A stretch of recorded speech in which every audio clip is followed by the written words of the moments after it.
Hello बच्चों। तो बच्चों हम पढ़ रहे हैं अपनी क्लास 9th साइंस का चैप्टर नंबर 1। तो आगे इसको कंटिन्यू करते हैं। अब तक हमने पढ़ा था कि मैटर की 3 स्टेट होती हैं, सॉलिड, लिक्विड एंड गैस। और हम सॉलिड को लिक्विड में, लिक्विड को गैस में, या फिर गैस को लिक्विड और लिक्विड को सॉलिड में आपस में कन्वर्ट कर सकते हैं। और इनको कन्वर्ट करने के हमारे पास दो मेथड हैं कि हम टेम्परेचर को चेंज करके या फिर प्रेशर को चेंज करके इनको चेंज कर सकते हैं। कि मैं सॉलिड को लिक्विड में कन्वर्ट कर सकता हूँ और लिक्विड को गैस में कन्वर्ट कर सकता हूँ, या आपस में रिवर्स भी पॉसिबल होता है कि अगर मैं टेम्परेचर चेंज कर दूँ या प्रेशर चेंज कर दूँ तो मैं इनको आपस में कन्वर्ट कर सकता हूँ।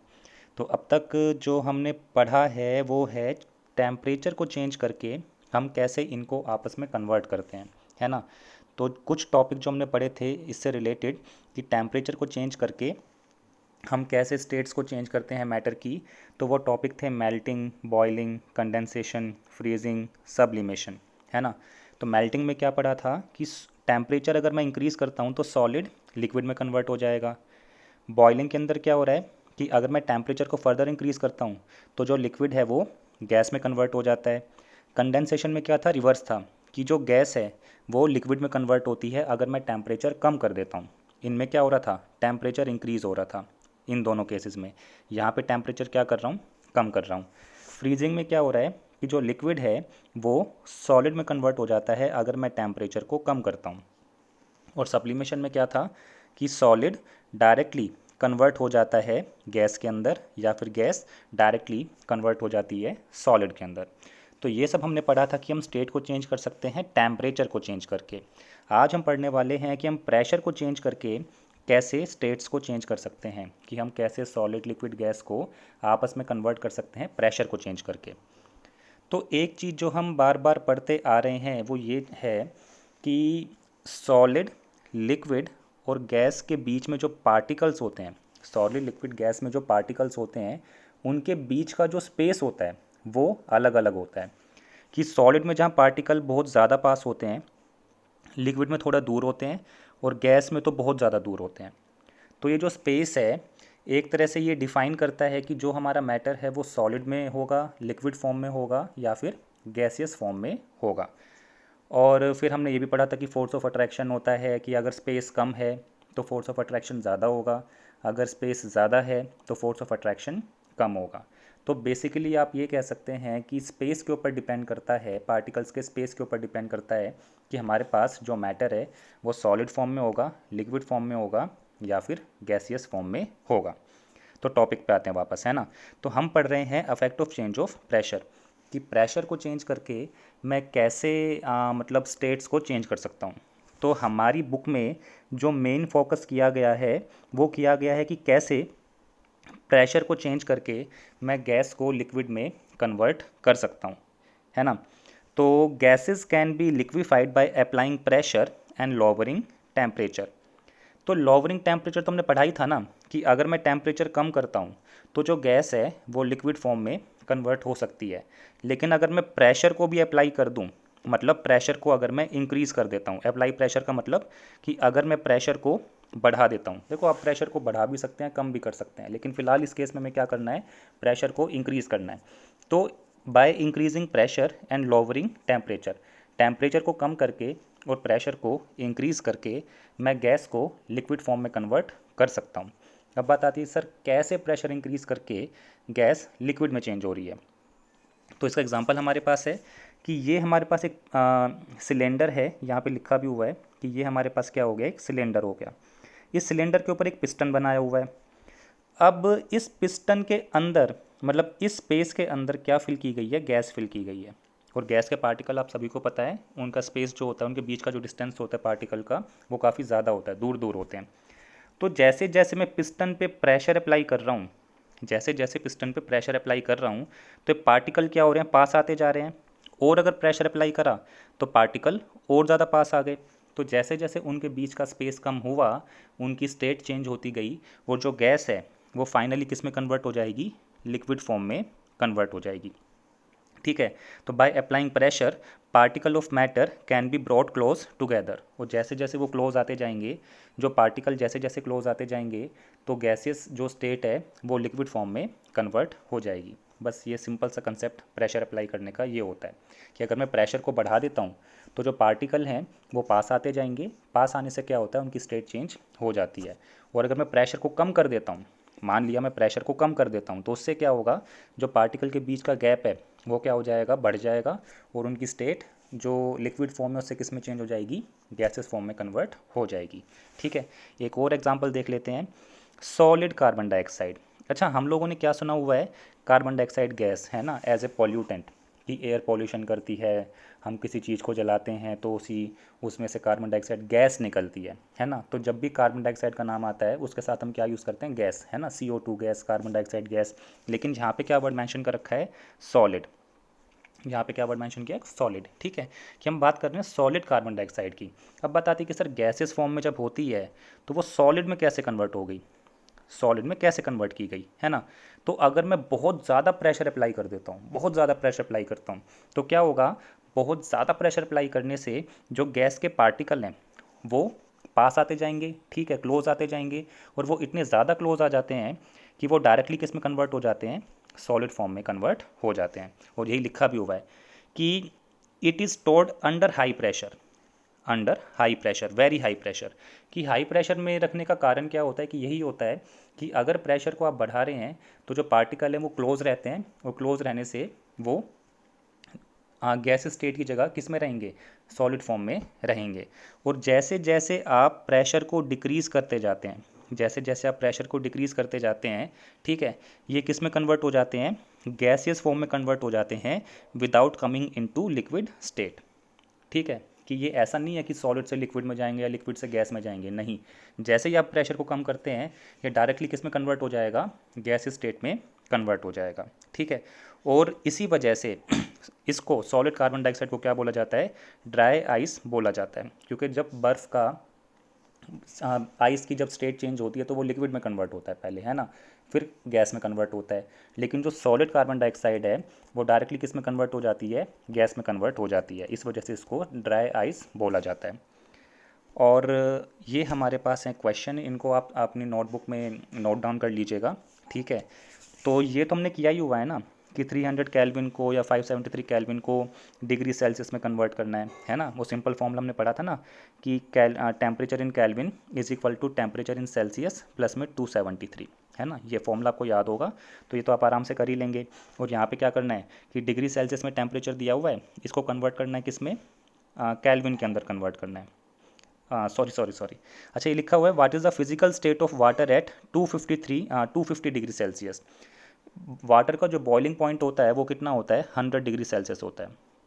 ये हम लोगों ने पढ़ा था, है ना। और ये कितना दिया हुआ है, 250 डिग्री सेल्सियस। तो इसका मतलब वो बॉयल हो चुका होगा, है ना।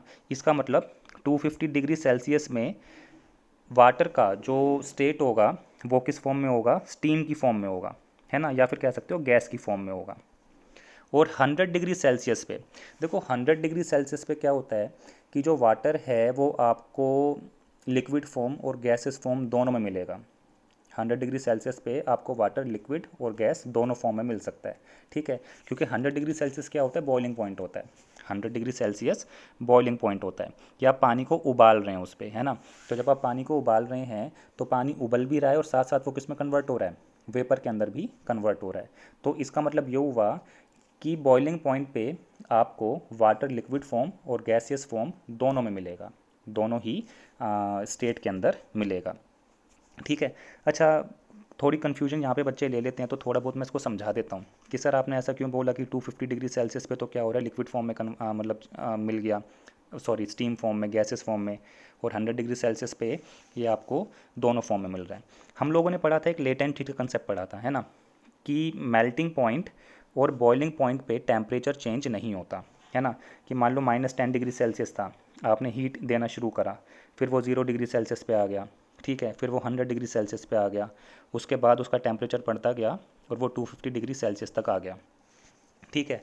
तो इस सब भाग दौड़ में क्या हुआ कि जब हम हीट प्रोवाइड कर रहे हैं तो -10 से टेम्परेचर बढ़ता गया और वो किस पे आ गया, 0 डिग्री सेल्सियस पे आ गया, लेकिन 0 डिग्री सेल्सियस पे आके उसका जो टेम्परेचर है वो कांस्टेंट हो जाता है। टेम्परेचर कांस्टेंट होने का मतलब क्या है कि आइस तो मेल्ट हो रही है, वो लिक्विड में कन्वर्ट हो रही है, लेकिन उसका टेम्परेचर चेंज नहीं हो रहा। और जैसे ही सारी आइस लिक्विड के अंदर कन्वर्ट हो जाएगी, अब उसका टेम्परेचर इंक्रीज़ होना शुरू हो जाएगा। अब टेम्परेचर इंक्रीज़ होता गया और कहाँ पहुँच गया, 100 डिग्री सेल्सियस पे। अब टेम्परेचर फिर से कांस्टेंट हो गया। ठीक है, कि अब जो लिक्विड है वो किस में कन्वर्ट होना शुरू हो गया, गैस स्टेट में कन्वर्ट होना शुरू हो गया। और अब इसका टेम्परेचर तब बढ़ेगा जब सारा का सारा लिक्विड किस में कन्वर्ट हो जाएगा, गैस में कन्वर्ट हो जाएगा। ये हमने अपनी पिछली क्लास में पढ़ा था। अगर आपको नहीं है याद या आपने वीडियो नहीं देखा है तो एक बार पिछली वीडियो आप देख लीजिएगा, है ना। तो टेम्परेचर 100 से तब बढ़ेगा आगे जब वो गैस स्टेट में कन्वर्ट हो जाएगा। तो 250 डिग्री सेल्सियस पे हमें जो वाटर की स्टेट मिलेगी वो गैस स्टेट में मिलेगी। अब बात आती है 100 डिग्री सेल्सियस। 100 डिग्री सेल्सियस पे क्या हो रहा है कि हमें वाटर और स्टीम दोनों स्टेट मिल रही है, क्योंकि उस टेम्परेचर पे क्या हो रहा है कि वाटर कन्वर्ट हो रहा है स्टीम के अंदर। ठीक है, तो हमें पार्शली वो वाटर मिल सकता है और पार्शली हमें वो वेपर फॉर्म में भी मिल सकता है।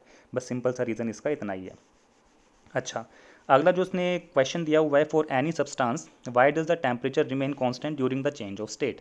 और अभी हमने पढ़ा ना, अभी एग्जांपल दिया मैंने आपको कि जब स्टेट चेंज हो रही होती है तो टेम्परेचर क्यों कांस्टेंट रहता है। कि जैसे मेल्टिंग पॉइंट पे हमने क्या पढ़ा था, 0 डिग्री सेल्सियस पे जो आइस है वो वाटर के अंदर कन्वर्ट हो रही है, और बॉइलिंग पॉइंट पे क्या हो रहा है कि जो वाटर है वो स्टीम फॉर्म में कन्वर्ट हो रहा है।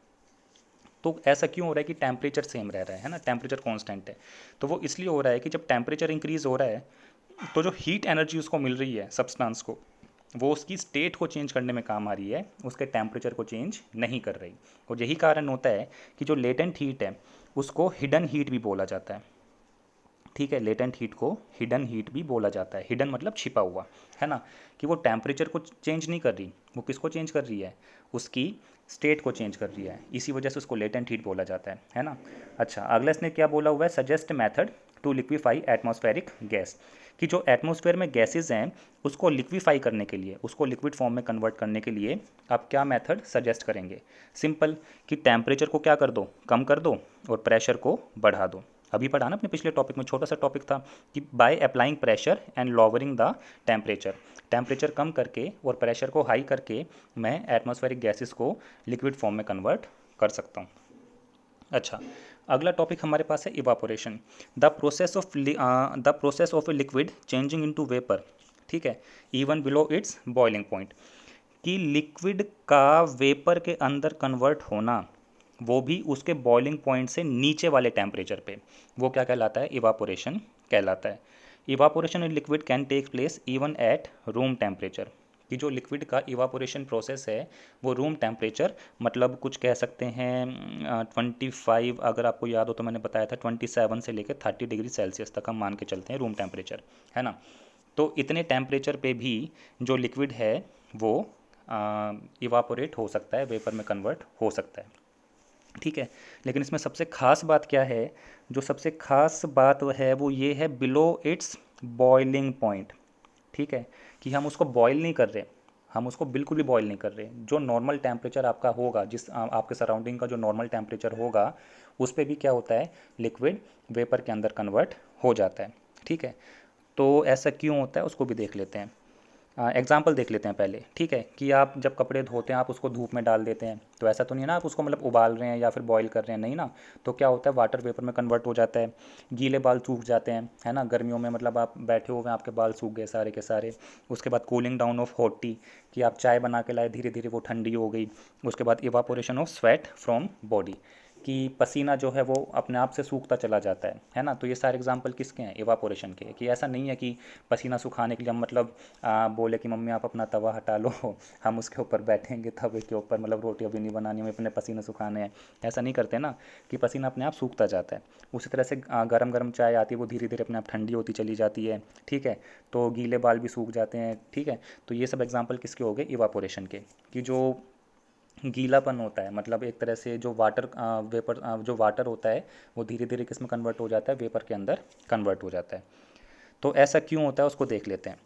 एक सिंपल सा कंसेप्ट है कि हमने पढ़ा था कि सॉलिड लिक्विड गैस में जो पार्टिकल्स होते हैं उनके पास एनर्जी होती है ना, काइनेटिक एनर्जी होती है।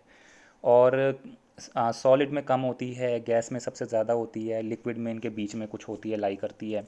ठीक है, तो काइनेटिक एनर्जी होती है सभी के पास, लेकिन क्या सभी के पास इक्वली होती है? नहीं, सभी के पास इक्वल काइनेटिक एनर्जी नहीं होती। किसी पार्टिकल के पास ज़्यादा होती है और किसी पार्टिकल के पास कम होती है ना। तो जिस पार्टिकल के पास एनर्जी ज़्यादा होती है और वो उसकी मूवमेंट ज़्यादा होगी, और जिस पार्टिकल के पास एनर्जी कम होती है उसकी मूवमेंट उसकी मूवमेंट भी क्या होगी? कम होगी। ठीक है, अब हो क्या रहा है ज़रा उसको देख लेते हैं कि इवापोरेशन में क्या हो रहा है।